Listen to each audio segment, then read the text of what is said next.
Welcome to another week of Tower Race, and this week we've got the lovely pleasure of Emma. Thank you for joining us. My pleasure. Thanks for having me. Yeah, it's going to be great fun, isn't it? Yeah, it is. I'm really excited to have you here.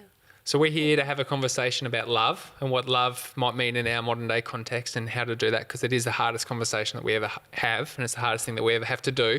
But before we get into it, I thought we might just ask Emma a little bit about yourself. Like, you're a school teacher. Yeah, I am. So I work in a local high school and been a teacher for, must be about 8 years now. And yeah, I love it. I'm one of those annoying people that bounces out of bed in the morning because I genuinely really do love going to work and I love what I do. And yeah, I feel really lucky. So yeah, it's an awesome privilege, I think. That's pretty cool. And dogs or anything like this? Oh, yes, I do have a fur baby, Chad. No actual human babies, but yes, a fur baby, Chad. He's 5. And my husband, Dan, he's a fur baby too. He's not a fur baby. No, not quite. But yeah, he's awesome. He's a builder, and we've been together for about 10 years now, so getting up cool. there. Yeah. I saw a photo of your wedding a few weeks ago, and I'm here going, oh, that was such a sweet day. I know, time flies. Yeah. Crazy. So what do you like? What do you do for fun outside of work? What do I do for fun? Well, I love, it depends what season it's in. If it's summer, water skiing and wakeboarding, wake surfing, water sports, I love that. It's so much fun, and it's just a really cool hobby that you can share with lots of people, very social. I don't know, I'm an English teacher, so I love reading and, I don't know, really, running, staying fit, bit of tennis, bit of, just spending time with friends to recharge and, yeah, I don't really know. I'm not a particularly exciting person, but yeah, definitely. It sounds cool. Very active. Yeah, I think, for me that's my sanity and my meditation time is to go out for a run or to go and, be outside and be active, be in nature. Cool. And I've heard a little bit of your story before. You mentioned water sports and just hanging out with friends and that sort of stuff. It was through those types of environments that you came to believe in Jesus, wasn't it? Yeah, definitely. So I know I talked about this when I did the message earlier in the year, but I met my husband through mutual friends and out when we were, just spending time on the dam and water skiing, and didn't actually even know that he and all of his mates were Christians or went to church or what that meant, but just so loved spending time with them, and they were salt and light kind of people. And I think it was definitely their openness and their just their sense of joy and fun and the safety and that I felt around them and the fun and That's cool. There was something about them that sort of made them different and attractive, I suppose. Is that what you're saying? Yeah, definitely. I think I just found it interesting that they didn't have to tell me that they were Christians or that they went to church. It kind of became evident that there was something really different and awesome about them just through the way that they lived and loved others and, just the way they walked through life. I just thought it was really cool. So, definitely, another reason why water sports and time out on the dam in summer has a special kind of place for me. Yeah. That's great. It is. So today we're going to continue on through the book of Matthew. So last week we talked about all the statements that Jesus made with the blessed are you when, and we had a great interview last week, didn't we, Shaz? Yeah, we did. Yep. Yeah, and so the next part in of the speech, I suppose, that Jesus gave, or the conversation that Jesus started, is a better way of saying it, is he started talking about salt and light. I think you've got the scripture there in front of you, don't you, Shaz? Do you want to read that one out for us today? Yes, sure. You are the salt of the earth, but if the salt loses its saltiness, how can it be made salty again? It is no longer good for anything except to be thrown out and trampled by men. You are the light of the world. A city on a hill cannot be hidden. Neither do people light a lamp and put it under a bowl. Instead, they put it on its stand, and it gives light to everyone in the house. In the same way, let your light shine before men, that they may see your good deeds and praise your Father in heaven. That's awesome. Open question to all of you guys. So Jesus is here in front of a crowd. He's talking about a different way of love, a different agreement, I suppose. And all of a sudden he starts talking about salt and light here. Like, do you guys have any thoughts about why he chose to talk about this? There's no right or wrong answer, I don't think. I mean, I don't know, I've got lots of different ideas about it, but I found it interesting that he said you are the salt and light. He didn't say you have the potential to be, or if you want to be, you can go and be the salt and light. He said you are, and I think that's a real, I mean, maybe it's just semantics, but for me, I think that's a real calling that, that's our obligation. We've got to be the salt and light. And, it was a visionary challenge, wasn't it? Yeah. You know, he was calling stuff that I think's on the inside of us, but he's sort of calling it into existence, isn't he? He's sort of naming it up. He had a knack for doing that, of seeing what other people couldn't see. Yeah, like just calling it. Call to action. Yeah. I think it was also telling like who he said that to as well, because at the time I think everyone would have assumed that the religious leaders, like the pastors, the ministers, whoever's up in front of the platform, that they're the light. Yeah. And that everyone else is darkness and you're just scum type thing. And here's Jesus after saying these statements of blessed are you when. So in other words, you're in a relationship with me when you're in any of these seasons type of thing. And you are the ones that are the salt and light, not necessarily, you know, the figure of the religious movement of the day. Yeah. Don't you think? Yeah, and I think that would have been really challenging for the people of the day. Yeah. Yeah. I think in the next statement, which we might do next week, he actually starts off by trying to repair a bit of a bridge with the religious crowd because he knew that he'd upset them. Yeah, I think he upset them even more though. Yeah, I think so.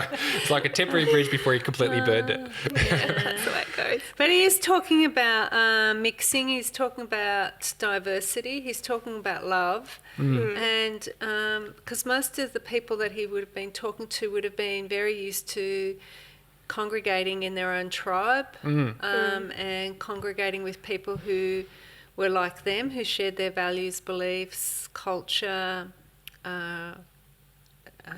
language, all that kind of stuff. And so he's kind of even here starting to challenge some of that, isn't he? Yeah. And he's kind of, you know, he's kind of issuing a different kind of lifestyle and challenge. Yeah. He's breaking down that divide. You know, to me, he's breaking down that divide where, between pew and pulpit, I suppose, where before, like what you were saying just then, like it's now all of you, you were all called to be salt and light. Will you choose to do that? Will you go out from just your own little bubble?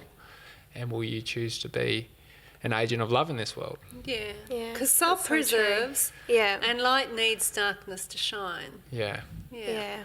That's it. I was about to say that, Shaz. I think that really, you can't be the light if you're in a light-filled space. I mean, it's so much more impactful when you can be the light in the darkness and enter into the hard stuff with people. Yeah. So Jesus is here and he's saying in this context of love, of taking love to the world, and he's talking to the everyday man, not to the smartest or the brightest or the best class, but to the everyday man and woman and child, and saying that you are salt and light. What do you guys think that might mean in our modern day age? Like, what does that mean to go out and be salt and light? Yeah, I mean, it could mean lots of different things depending on who you are and your context, but I'm a really big fan of Shane Millard, as many people know, and he describes it as, I think it's really interesting that he says you don't become a follower of Jesus and have this amazing gift of grace and so that you can just live a cushy life and wait to go to heaven when you die. And he talks about it's our duty not just to sit there and wait to go to heaven when we die. I mean, maybe if you're 95, that's okay. That's fine. You can sit there and you've done your bit. But if not, I think it's our duty to try and bring heaven to any places on earth where we see hell. And I think that there's so much hurt and darkness in our community, and we just so need that salt and light. And it's a call to action. It's not believing it is. It's not believing the right things or saying the right things, but it's turning that into action and getting in there in the hard stuff with people. Is that one of the reasons why you're a teacher in the public sector, because you could kind of see that it was a space where you could be salt, preserve some values and some beliefs, as well as be a light to maybe some kids who don't have access to other resources and probably need some advocates. Yeah, for sure. Anyone who knows me will know how incredibly deeply passionate I am about our public school system and how we need more. I'm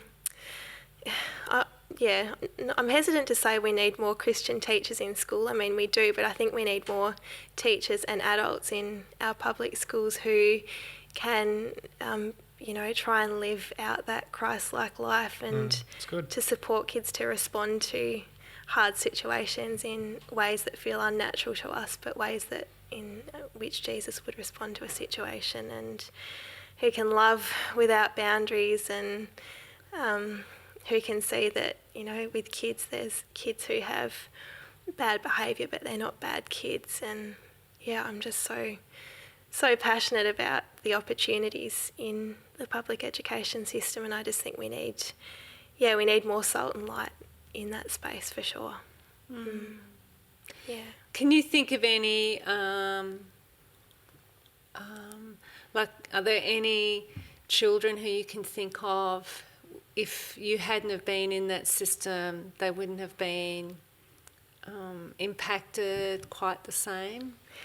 Yeah, I think so. And I think back to, it would have been about 6 or 7 years ago, a really, really tough class that I had. I sort of started the school year and I was fairly fresh as a beginning teacher, and I had a few people come in, a few of the teachers and the other staff come in and say, oh gosh, you don't know what you're in for this year. That's going to be...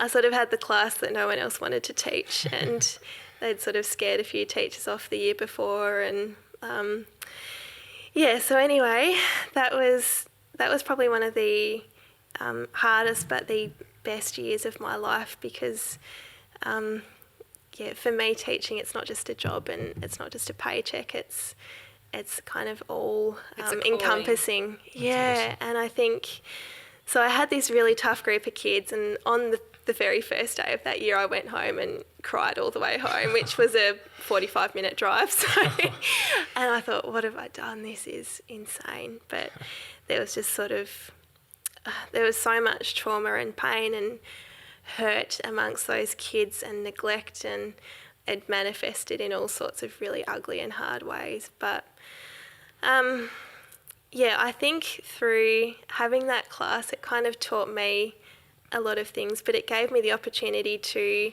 really love these kids and respond in... I think it's really natural, it's human nature to want to respond to when people hurt us. We want someone else to feel that hurt, and it's really easy to respond in anger and in judgment. But I think throughout the year, we just developed this really nice culture of trust and belonging and acceptance in that space. And I think, there were so many kids in that classroom.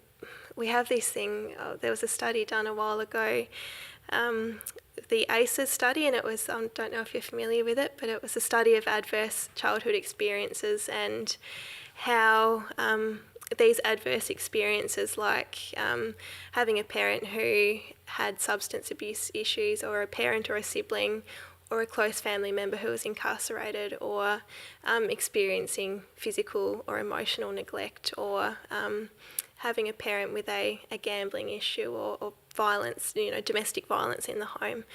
And so there's like this checklist of these perhaps, I think, 10 or 11 adverse childhood experiences, or ACEs. And they kind of say, the more ACEs that a child ticks, the greater their chance of experiencing really chronic mental and physical health issues throughout their lives. And in this class in particular, I would say most of the kids in that class would tick at least one or two of those ACEs. There was one boy who I think I could nearly cross off all of them. Wow. And for me, I think they were hurting and they wanted to respond by lashing out and swearing and abuse and stealing and violence and blame and A lot of the time they don't know any better, do they? No. That's the way they've learned. Yeah, it's the way they've learned. And so for me, one of the most powerful things was to be able to teach them that there's a different way, and it's not the way that feels natural to you or the way that you instinctively want to respond or the way that you've been taught to respond, but there's a greater way to live your life and to respond to situations. And so I love that because in that you've got salt happening because you're trying to preserve a child's identity and you're trying to preserve childhood and you're trying to preserve the essence of who they actually are. Yeah. And then you've also got light because you're also then trying to show a different way to live. You're trying to model a different way. And that's hard. That's love. Yeah. That's sure. love in its hardest form, I think, when you're trying to do those two things together, especially when there's so much pain and there's so much heartache in there. Yeah. Yeah. I love it because it's so easy for us to believe the lie and say, oh, that's not my problem. Yeah. Or that's not my battle. Or that's not my fight. Or that's not Yeah. any of my business. It's none of my business. Yeah. Like, it's so easy in our day and age where everyone's sort of broadcasting everything on social media, and so you present your best self but hide your worst self. And so when you see people's worst self, we're inclined to go, oh, I didn't see it. It's not my problem. But your story is like, you didn't choose to say that's not my problem. When you saw those kids in that classroom and you went home and you cried, like you could have said, no, this classroom's not my problem. Those aren't my kids. But you didn't. No, and I think, for me to be able to work with them the way I did and have that result in the end, I think I had to be really vulnerable and open and just let down my guard and just get in there and work through that really hard stuff with them. And I love, there's a verse, it's a bit of an obscure verse in Ezekiel, I think it's chapter 18, and it just talks about, just because the father ate sour grapes, it doesn't mean the children's teeth have to be set on edge. And it's kind of talking to me around the fact that, these kids would say to me, well, I'd break up a fight in the yard and they'd say, well, if you knew what my father was like and how he behaved, it's just why I'm like this. And it's kind of going, well, just because your father ate sour grapes or just because your father responded to that hard situation in that way, it just so doesn't mean that you have to, and there's a different way and you're not bound by anything. Like you could have, it's That's a clean awesome. slate. And I think that was one of the big things I was able to work through with those kids for sure. In that environment, did you also liberate any other Christians to be salt and light in that classroom situation? Yeah, so there was a young man in that class and who I actually still see out and about. He's a lovely, lovely young man. But he is a Christian, was a Christian, still is. And I think for me it was really humbling and inspiring to watch him throughout the year grow and really thrive in his faith. And I think for so many kids, they might attend a private school or they go to youth group and they have conversations with family and friends around what it means to be, what it means to forgive, what it means to accept people from all different walks of life, and what it means to turn the other cheek and to respond like Jesus might respond. But I just don't know how often those kids genuinely get to put that into practice and have that tested and to be really challenged, whereas this young man, he was challenged. But he kind of just was a really integral part of our family in that classroom. Like he was, every day I watched him make hard decisions and forgive when it was hard and show grace. And and I love that. And I can tell you, he graduated a couple of years ago and he would be one of the most, he was so incredibly strong and grounded in his faith, and he's faced all the tests, and I think some kids sort of get to perhaps the end of college, and then when they get out into the workplace is when they kind of face their first, I mean, you know, we live in an open society, and I think they do find that really hard when they haven't had perhaps those opportunities to really live that out and practice Yeah. that. Yeah. Jono, you had an interesting experience on Salt and Light, didn't you? Which one are you talking about here? You encountered a young man. Oh, that as one, that well. story. Yeah. I could share that story. Yeah. So I was Just while we're talking about young people, because it's so powerful. Yeah, no, it's a good one. I can share that one. So I used to be a youth worker, and I used to work in one of the poorer schools in our community. And I was asked to work with a young man who was below the age of the program that we're allowed to work with because of the amount of trauma that had happened in his family. And so the government made a special exception for him because he needed a youth worker. So what essentially had happened to this young kid was he'd grown up with trauma as it was, but then he came home one day to find out that his dad was missing, and then a couple of days later they found the body of his dad buried in a park. And so I was working with this kid who's had anger issues and all this sort of stuff, and was just grappling with the idea that his dad had been taken away from him. And like we spent 3 years together, and so I was really close to this kid. Like we spent a lot of time together because he just required a lot of healing time, kind of like what you and Cam and Penn were talking about last week. It's just solitude time and faithfulness often, isn't it? Yeah, and the classroom, kind of like church for them, was just too noisy. Yeah. Like it's just too noisy for that much trauma. Yeah. And so we spent a lot of time together. And I could just see how this moment of violence, this moment of tragedy, of darkness, whatever you want to call it, had set his life on a different trajectory.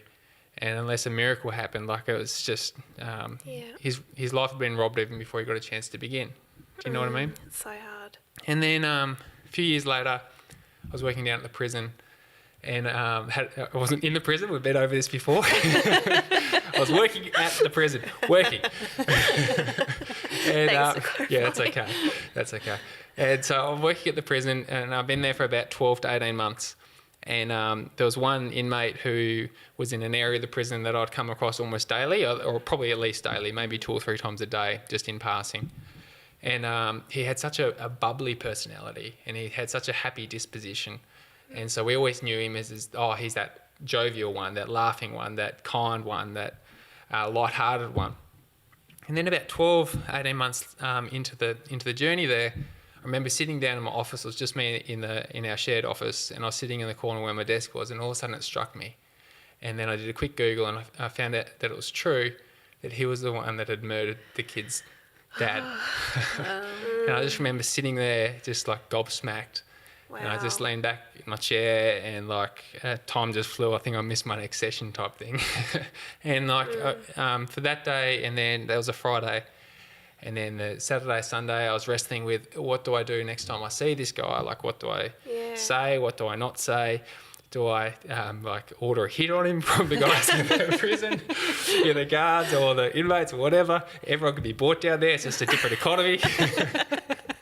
They're all out to make a quick buck. What would this way of love that Jesus is talking about? What would light have me do? And I had to reconcile with this, and I don't know if I came up with a good answer, but I suppose I came to a place where I realised that I wasn't the judge, jury and executioner. It wasn't my job to administer justice, like the justice system was doing that. But it was still immensely difficult, I suppose. And so...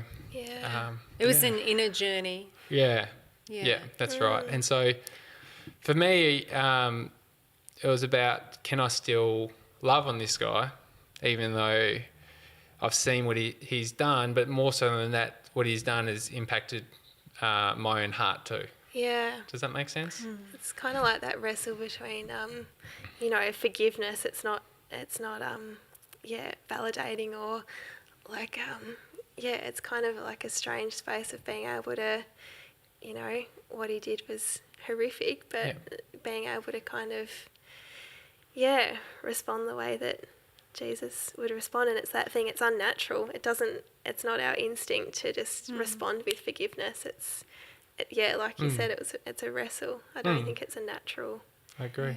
And the God that we believe in, the Jesus that we read it here in Scripture, he's also the Jesus of justice too. Like there's forgiveness and there's justice. There's mercy, but there's also, accountability. Yeah. So it's a difficult one to wrestle with. But for me, in that environment, I suppose it was less about what I came to believe about the situation or about this man, and more about how would I then choose to act or not act. Would I get that hit or not? Yeah. As a church, I guess we've been grappling with how we champion young people, and we've changed the name of our cafe to Jude's, and made the decision that the cafe will be a cafe with a cause, and that's mainly for young people. You're both working constantly in that sector. It's difficult to find people who actively and authentically want to be salt and light in that space, isn't it? And yet the need is so big, isn't it? And if we could mobilise more people to, be active in the schools, to be active in youth groups, we would be working more upstream, wouldn't we? So that then a lot of the problems, like when we're talking about domestic violence or homelessness or, I don't know, a whole heap of issues that we have in our culture at the moment, which aren't great, if we could just be mobilised so that we're salt and light a little bit more upstream, I think that there could be change, couldn't there? Oh, absolutely. So true, Shaz. And I think part of the problem is that these youth and these kids who need love the most will ask for it in the most unlovable ways. And I think, it can be tough. And it can be exhausting, can't it? And you can feel really powerless and helpless, I think, for a lot of people, because you can't actually be the saviour often, can you? No, it's or not. What you can do is be present. Yeah. It's true. Yeah, I think, so true.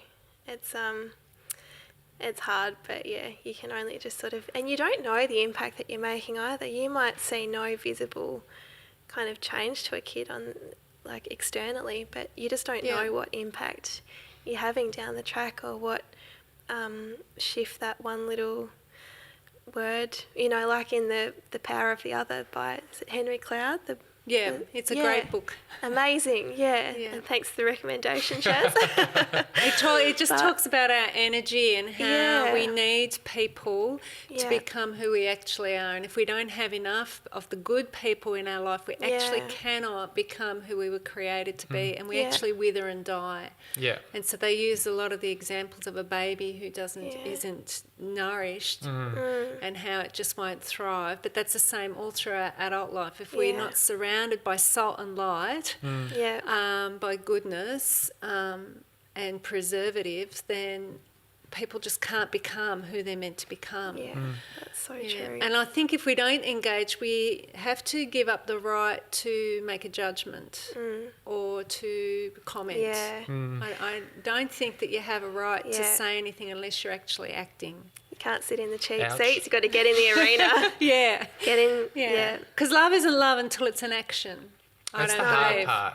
Yeah. Because it's easy to say, we've been talking about young people. It's easy to say salt and light from a distance. It's easy to say it on social media or from in a conversation or a platform or whatever. It's so much harder when your life gets messy. Yeah. Do you know what I mean? When you meet somebody who's murdered somebody who meant something to you, that's hard work. Being when you have to face a classroom day in, day out, and live out a faith that's authentic, that's really hard. Or face these parents who may be doing their best, but are hurting and neglecting and traumatising these kids, and it's really frustrating. It's hard to. It is hard to know how to respond. Yep. Yeah. So through the church and through Judah Cafe, we're actually Jude's. Jude, sorry. We're actually providing lots of opportunities for people to engage. So we're hoping to partner with our local schools more. So, you know, we're looking for volunteers. We're hoping to partner more with our sporting groups. So we're looking for people who potentially want to be trained as sports chaplains. We're looking for people who will mentor. You know, you're not just interested, are you, Emma, in seeing more teachers? You actually, I remember asking you a few years ago, is there any way we can support you? And you said, if we could just have a few more Jono and Dylans and those kinds of people in our schools active with our young people. Yeah, absolutely. Yeah. So that's one opportunity. So there's lots of opportunities to volunteer, but there's also opportunity for people to donate because all of that takes resource. So, you know, we're coming up to the end of the financial year and I know COVID's done a few interesting things, but like if you want to make a donation you're proud of, we're more than willing to accept because we will channel that into being salt and light in our community. That's good. That's good. So true. One final thought that we might just quickly explore then is the thought about being loved so then you can become love. So the way I read this talk that Jesus gave is he started off again with those you're blessed when, and it's not an exhaustive list that he mentioned here. The connotation is that when you're in those spaces and you reach out, or like I'm there, I'm present, but if you choose to allow me into those spaces and be loved regardless, you are then going to go on and become salt. Do you know what I mean? So first be loved and then you become love. Yeah. Do you read that the same way or? Say more about that. So I suppose so much of our Christian journey of following Jesus is about who we become as opposed to what we do, because we don't believe in this legalistic rule-abiding type of faith or journey, but rather as we know that we are loved first and foremost, we can then go and take love to a needing world. So as I read this sequentially, that's the message that I hear from Jesus. I hear him saying, "You're blessed are the merciful, blessed are the merciful, for they will be shown mercy. Blessed are the pure in heart, for they will see God." You know, all those blessed statements. So when we find ourselves and find our identity in that, he's then giving us this invitation, but it's not so much an invitation as what it is a command. It's just saying, look, you're now to go and take that love to other people that are in need. So to paraphrase, perhaps it's, our love tanks are being filled up by the grace and love that we have from God, and how can we're then, you know, obligated to go and pour that out to others. Is that sort of Yep. To put it in that's a great way to put it. Sharonism, I like that. Yeah. No, that's good. Yeah. Well, I think it's really hard if you really know God's love. It's really hard to keep it contained. Yeah. Because one of the things that I think that happens is that he gives you his heart and his way of seeing things, and so I think your heart does break. Yeah. And it does become very tender, and you just feel you have to do something about it. Yeah, absolutely. Very good. Emma, you've shared so well today. If any of our viewers at home have been touched by anything you've said, do you have any words of encouragement for them or anything that you'd like to share with them? Gosh, I don't know. I guess it's just, where am I looking? Am I looking at the I don't know. I suppose, just that fact that it's to respond with love sometimes you've really just got to kind of sit with that, because it's just not the natural way that society conditions us to respond. It's not the natural way that you want to respond, but it's about really reflecting, and thinking, well, how would Jesus respond? And, you know, I stuff up every day, but it's just around, just being really reflective, I think. And again, that thing of people are asking for love in really unlovable ways, and you've just got to push past that and see what's underneath it. And people who are in trauma or who are in that really hard space will push others away so that they can do the hurting before that they get hurt. So I think it's just breaking down those, being persistent, not you get knocked down and getting up again and just pushing through. I don't know. It's good. Yeah. I think it's lots good. of prayer. Absolutely. And I think too, something that has really impacted me is one of my good friends is sort of kind of on this journey of You know, I don't think she would label it as Christianity, but certainly discovering God and that kind of spiritual walk. And she said to me the other week that she said, I've just realised that even if I get to the end of my life and it's not real, or it's not what I think it is, or, you know, I'm not right about heaven and hell, she said, I've just realised that this is absolutely the best way to live my life, regardless. Like, I don't, you know, even if the end goal is, if I'm not clear about that yet, this is the best possible way to live my life. To live a God-like life is just the most freeing and abundant and fulfilling way to live life. And that gave me goosebumps, because I just kind of think you can really sum it up with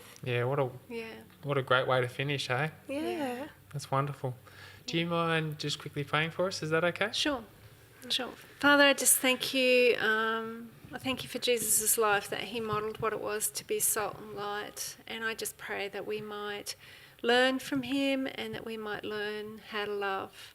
So teach us, help us to wrestle with it, and help us to hear you in the moment by moment. You know, when we're not sure what to do or how to do it, that we'll just hear you whisper to us what to do, because love always has this way of shouting at us. So help us to hear that, I pray. In your precious name, amen.